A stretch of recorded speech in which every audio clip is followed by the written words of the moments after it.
Hello అండి అందరికీ. ఒక దేశం సూపర్ పవర్గా గుర్తించబడాలి అంటే ఆ దేశం మిలిటరీ పరంగా అత్యంత సుపీరియారిటీ కలిగిన దేశమై ఉండాలి. ఎందుకంటే ప్రపంచం మీద ఆధిపత్యం సంపాదించాలంటే మిలిటరీతోనే సాధ్యం అన్నమాట. అయితే ఇలాంటి సందర్భంలో అమెరికా సూపర్ పవర్ దేశం. అయితే మనం కూడా అమెరికా లేదా చైనా లాంటి దేశాలతో పోటీ పడాలి, మన్ని కూడా సూపర్ పవర్ అని చెప్పేసి ప్రపంచ దేశాలు గుర్తించాలి అంటే మనం కూడా అత్యంత శక్తివంతమైన మిలిటరీని ఏర్పాటు చేసుకోవాలన్నమాట.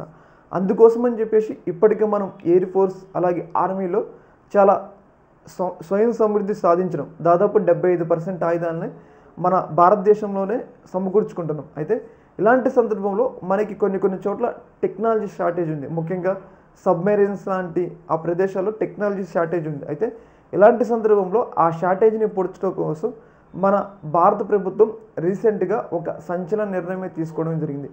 ఈ నిర్ణయంలో భాగంగా దాదాపు 1,00,000 కోట్ల రూపాయలతో సబ్మెరీన్ని సమకూర్చుకోవాలి అని చెప్పేసి ఒక భారీ డీల్ని, ఒక భారీ ప్రాజెక్ట్ని అయితే చేపట్టడమే జరిగింది. అందులో భాగంగా ఇప్పటికే 35,000 కోట్ల రూపాయలతో ఫ్రాన్స్తో మనం 6 సబ్మెరీన్ని దిగుమతి చేసుకోవడానికి అంగీకారం కుదుర్చుకున్నాం. అయితే మరింత అడ్వాన్స్డ్ టెక్నాలజీతో మరింత అడ్వాన్స్డ్ అయిన సబ్మెరీన్ని సమకూర్చుకోవడం కోసం మనం జర్మనీ లేదా ఫ్రాన్స్తో సంప్రదింపులు జరుగుతున్నాం అనమాట. ఎందుకంటే సబ్మెరీన్లు అనేవి సముద్రం మీద ఆధిపత్యాన్ని సంపాదించడానికి ఒక కీలకమైన వెపన్.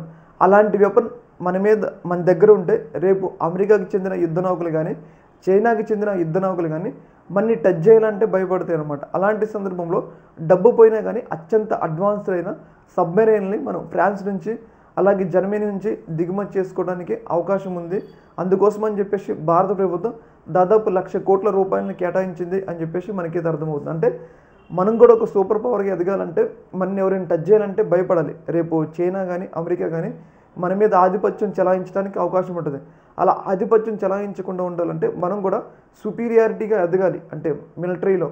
అందుకోసమని చెప్పేసి మన భారత ప్రభుత్వం డబ్బు పోయినా సరే దాదాపు 1,00,000 కోట్ల రూపాయలు పెట్టి ఈ సబ్మెరీన్ని దిగుమతి చేసుకుంటుంది టెక్నాలజీతో సహా అని చెప్పేసి మనకైతే తెలుస్తూ ఉందన్నమాట. ఈ యొక్క అంశంలో మీ యొక్క అభిప్రాయాన్ని కింద కామెంట్లో తెలియజేయండి. ఒక మినిట్.